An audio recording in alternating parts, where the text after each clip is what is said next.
Hello प्यारे बच्चों, केचुए के आहार नाल का इतना बेहतरीन और खूबसूरत पोस्टर मॉडल किस प्रकार से बनाया गया है, इसको जानने के लिए आप हमारे वीडियो के अंत तक बने रहें और अपने दोस्तों के बीच में ज़्यादा से ज़्यादा शेयर करें ताकि उनको भी इसका लाभ मिलता रहे। हेलो प्यारे बच्चों, आज हम बात करेंगे मेजर डिसेक्शन के बारे में कि मेजर डिसेक्शन क्या होता है। किसी भी एनिमल के किसी अंग या तंत्र को काट करके उसके बारे में अध्ययन करना क्या कहलाता है? मेजर डिसेक्शन कहलाता है। लेकिन आपको बता दूं, गवर्नमेंट ने मेजर डिसेक्शन के ऊपर बैन लगा दिया है। क्यों बैन लगा दिया? क्योंकि मेजर डिसेक्शन करने पर किसी न किसी एनिमल को मारना पड़ता है, उसकी जान चली जाती है, जिससे इस दुनिया से उन जीव जंतुओं की संख्या धीरे धीरे कम होती जाती है और वो धीरे धीरे वो एक्सटिंक्ट हो सकते हैं, विलुप्त हो सकते हैं। तो उनको बचाने के लिए, उनका कंजर्वेशन करने के लिए, उनका प्रोटेक्शन करने के लिए गवर्नमेंट ने डिसेक्शन पे बैन लगा दिया है। लेकिन हमको पढ़ना तो पड़ेगा कि उस एनिमल के अंदर किस प्रकार की संरचनाएं पाई जाती हैं। तो इसको अध्ययन करने के लिए हमारे पास कुछ दूसरे और तरीके हैं, कुछ और अल्टरनेटिव्स हैं। तो तरीके क्या क्या हैं? सबसे पहला हमारे पास है, उस एनिमल के जिस अंग का अध्ययन करना चाहते हैं हम उसका क्ले मॉडल बनाएं, या उसका थर्माकोल मॉडल बनाएं, या उसका पोस्टर मॉडल बनाएं और उसका अध्ययन करें। नेशनल एजुकेशन पॉलिसी 2020 का जो सिलेबस है, छत्तीसगढ़ में कॉलेज में, यूनिवर्सिटी में जो सिलेबस लागू हुआ है, उसमें बीएससी थर्ड सेमेस्टर के जूलॉजी सब्जेक्ट का जो प्रैक्टिकल है, उसमें ये कुछ एनिमल दिए गए हैं, जिसमें मैं पहले एनिमल की बात कर रहा हूं, फेरेटिमा। फेरेटिमा का मतलब होता है अर्थवर्म, केचुआ। तो इस केचुआ का क्या करना है? हमको डिसेक्शन करना है। तो केचुआ में क्या देखना है, किसका स्टडी करना है, किसको एक्सपोज करना है? तो एलिमेंट्री कैनाल, उसके आहार नाल का अध्ययन करना है। साथ ही साथ सर्कमफेरेंजियल गैंग्लियन, क्योंकि आहार नाल में ही उसका ब्रेन लपेटा हुआ होता है, तो उसको भी साथ में अध्ययन करना है। ठीक, लेकिन कैसे अध्ययन करना है? Through alternative method of dissection. कैसे अध्ययन करना है? उसको अल्टरनेटिव मेथड से अध्ययन करना है। हम केचुए को काट के नहीं देख सकते, हमको क्ले मॉडल, थर्माकोल मॉडल और पोस्टर मॉडल के जरिए इसको अध्ययन करना है। यहां पर देख सकते हैं आप लोग, स्लाइड में दिख रहा है alimentary canal of earthworm. Earthworm का जो वैज्ञानिक नाम है, साइंटिफिक नेम है फेरेटिमा पोस्थुमा। अगर मैं इसके क्लासिफिकेशन की बात करूं तो फाइलम एनेलिडा। एनेलिडा में कौन से एनिमल आते हैं? ये दो शब्दों से मिलकर बना हुआ है। एनल, एनल मतलब होता है सर्कुलर रिंग जैसी संरचनाएं, और आईडीए, ईडा मतलब होता है पाया जाना। तो वे एनिमल जिनके शरीर पर सर्कुलर रिंग जैसी संरचनाएं पाए जाते हैं उनको फाइलम एनेलिडा में रखा जाता है। अब देख सकते हैं यहां पर, देखिए ये सब रिंग जैसी संरचनाएं दिख रही है। अगला हमारे पास क्या है? क्लास। क्लास ओलिगोकीटा। ओलिगोकीटा भी दो शब्दों से मिलकर बना हुआ है। ओलिगो का मतलब होता है सम, यानी कि कुछ। कीटा मतलब, ये जो कीटा शब्द है ना, इसका मतलब होता है सिटी, SETAE। ठीक, ये कीटा मतलब क्या होता है? सिटी। और सिटी क्या है? इसके प्रचलन अंग होते हैं।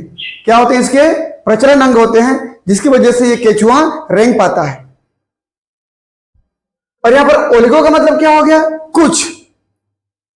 तो केचुए के शरीर में कुछ प्रचलन अंग पाए जाते हैं, जिनको हम क्या कहते हैं? सिटी कहते हैं। इसलिए इनको कौन से क्लास में रखा गया है? ओलिगोकीटा क्लास में रखा गया है। अगला क्या हमारे पास? Order neo ओलिगोकीटा। ओलिगोकीटा तो वही है, नियो शब्द यहां पर, नियो का मतलब होता है नया। तो नए प्रकार के जहां पर सिटी मिले उनको नियो ओलिगोकीटा ऑर्डर में रखा गया है। जीनस क्या है? फेरेटिमा, और स्पीसीज क्या है? पोस्थुमा। देखिए बच्चों, जैसे कि मैंने कहा था कि केचुए के शरीर के ऊपर जो खंड पाए जाते हैं उसमें सीटी यानी कि प्रचलन अंग की कुछ संख्या पाई जाती है। आप देख सकते हैं यहां पर, देखिए उसके खंडों में देखिए, तो ये जो सीटी दिख रहा है आपको, देखिए ये कुछ संख्या में सीटी पाए जा रहे हैं, ये ठीक है, ये पूरा सीटी पाए जा रहे हैं। ध्यान से देखिए आप। देखिए बच्चों, हमारे पास ये केचुए का एक शरीर है। केचुए का सिर इधर है और इधर उसका पूंछ वाला हिस्सा है। अगर मैं इसको सीधा रख दूं और कैंची को उसके डार्सल पार्ट पे रख के ऐसे कट करूं और सीधा काट दूं ऐसे करके और फैला दूं, चादर की भांति फैला दूं, तो उसके अंदर भी एक ट्यूब जैसी स्ट्रक्चर मिलेगी जो आपको इस प्रकार से दिखाई दे रही है। और ये ट्यूब जैसी स्ट्रक्चर उसकी आहार नाल कहलाती है।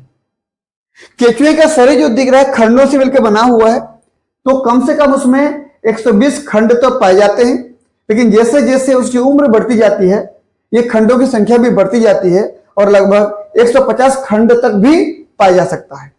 चूंकि केचुए का शरीर खंडों से मिलकर बना होता है, इसीलिए कौन से खंड पे आहार नाल का कौन सा वाला हिस्सा पाया जाता है वो आपको याद रखना जरूरी है, क्योंकि ये फिक्स है कि आहार नाल का कौन सा पार्ट कौन से खंड पे मिलेगा, ये फिक्स है, आपको इतना याद करना ही पड़ेगा।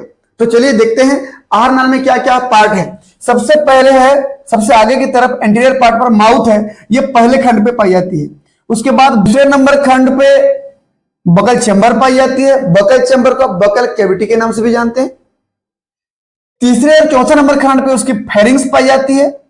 बकल चैम्बर और फेरिंग्स के बीच में फंसा होता है उसका ब्रेन। कैसे फंसा होता है डायग्राम में दिखाऊंगा आपको। उसके बाद 5वें नंबर से लेकर के 7वें नंबर तक एसोफेगस पाई जाती है। 8वें नंबर खंड पर गिजार्ड पाई जाती है।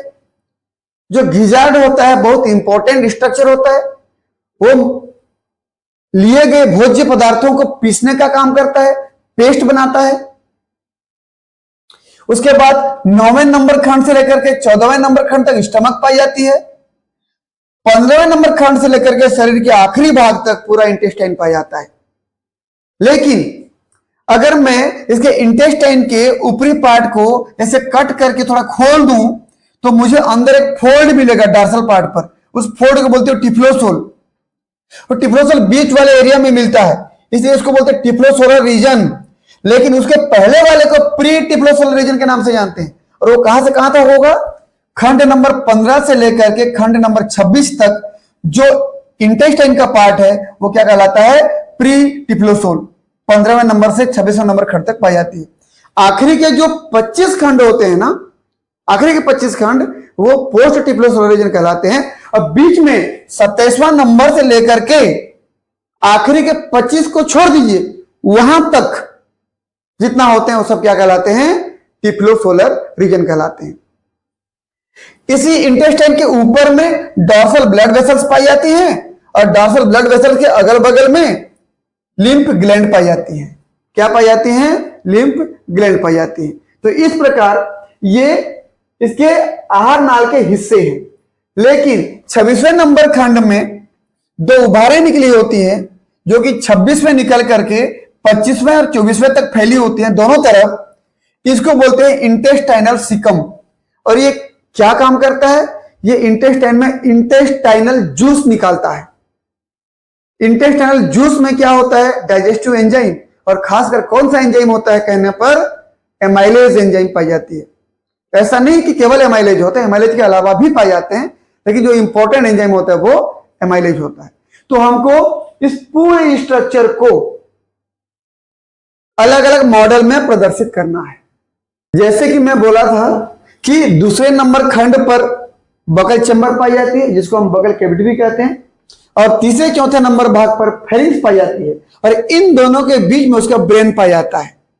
सरकम फेरिंजियल इसका नर्वस सिस्टम या गैंग्लिया होता है, इसका ब्रेन होता है। तो इसको मैं बोला था कि उसको इस प्रकार से उसके बकल चैम्बर और फेरिंग्स के बीच में पाई जाती है। अब डायग्राम में देख सकते हैं। ये हमको ये डायग्राम भी बनाना पड़ेगा, और इसका ये वेंट्रल नर्व कार्ड है और इसका ब्रेन है। ठीक, तो चलिए बच्चों शुरू करते हैं केचुए के आहार नाल का पोस्टर मॉडल बनाना। हम पेंट ब्रश और पेपर शीट चार्ट पेपर का इस्तेमाल करके उसका पोस्टर मॉडल बनाएंगे। चलिए शुरू करते हैं।